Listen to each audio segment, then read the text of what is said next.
Maulana Azad national fellowship बंद कर दी गई है। सरकार का कहना है कि सरकार कई तरह की फेलोशिप योजनाएं चला रही है, जिसका फायदा मुसलमानों को भी मिलता ही है। इसलिए इस फेलोशिप को बंद करने का फैसला लिया गया है।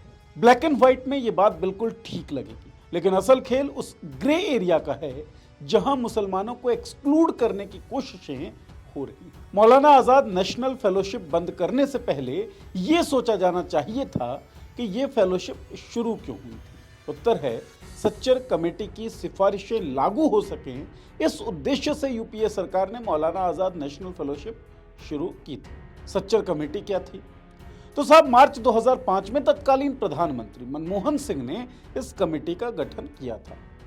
इस कमेटी का काम था मुस्लिमों की सामाजिक, आर्थिक और शैक्षणिक स्थिति का अध्ययन करना। इस कमेटी ने जो रिपोर्ट सौंपी उसके अनुसार शिक्षा, खास तौर पर उच्च शिक्षा में मुसलमानों की हिस्सेदारी अन्य समूहों से कम थी। सरकारी, सार्वजनिक और निजी क्षेत्रों की नौकरियों में सबसे कम हिस्सेदारी मुसलमानों की थी, और इन नौकरियों में भी मुसलमानों की औसत तनख्वाह और समूहों की तुलना में कम थी। मुसलमान बहुल 1/3 छोटे गांव में कोई शैक्षणिक संस्थान नहीं था। मुसलमान बहुल 40% से अधिक बड़े गांव में कोई स्वास्थ्य सुविधा नहीं थी। इस कमेटी ने मुसलमानों के बीच रोजगार और शिक्षा को बढ़ावा देने के लिए कई सिफारिशें की। इस रिपोर्ट के आधार पर मुसलमानों का तत्कालीन हाल सामने आया था, और इसके आधार पर ही मनमोहन सिंह ने न केवल मुसलमानों बल्कि तमाम अल्पसंख्यकों के लिए मौलाना आजाद नेशनल फेलोशिप शुरू की, ताकि अल्पसंख्यक समुदाय के लोग उच्च शिक्षा पा सकें। शिक्षा और पैसे का संबंध चक्रीय है। पैसे के बिना शिक्षा पा पाना मुश्किल है। इसीलिए सरकारें स्कॉलरशिप और फेलोशिप की योजनाएं लाती हैं, ताकि आर्थिक कारणों से कोई शिक्षा के अधिकार या अवसर से वंचित ना रहे। मोदी सरकार फेलोशिप बंद कर रही है, तो क्या इसका अर्थ ये है कि वो अल्पसंख्यक समुदाय के लोगों को शिक्षा के अवसर से वंचित रखना चाहती है?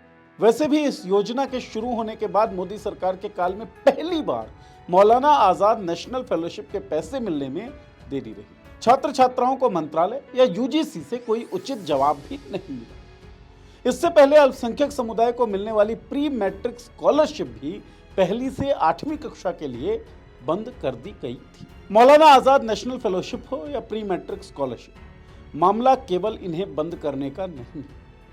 मामला अल्पसंख्यकों, खास तौर पर मुसलमानों के प्रति बीजेपी की नीति का भी है। गुजरात, जहां पिछले 27 सालों से बीजेपी सत्ता में है, वहां अल्पसंख्यक मामलों के लिए कोई मंत्रालय नहीं। उत्तर प्रदेश से लेकर गुजरात तक विधानसभा चुनावों में बीजेपी ने एक भी मुसलमान को उम्मीदवार नहीं बनाया। देश के इतिहास में पहली बार यूनियन कैबिनेट में एक भी मुसलमान नहीं। मुसलमानों की राजनीतिक हिस्सेदारी कम करने का प्रयास लंबे समय से चल रहा था। सवाल ये उठता है कि क्या अब बीजेपी सरकार उनके शिक्षा के अवसरों को भी सीमित कर देना चाहती है, ताकि वो सामाजिक और आर्थिक रूप से पिछड़े रहे?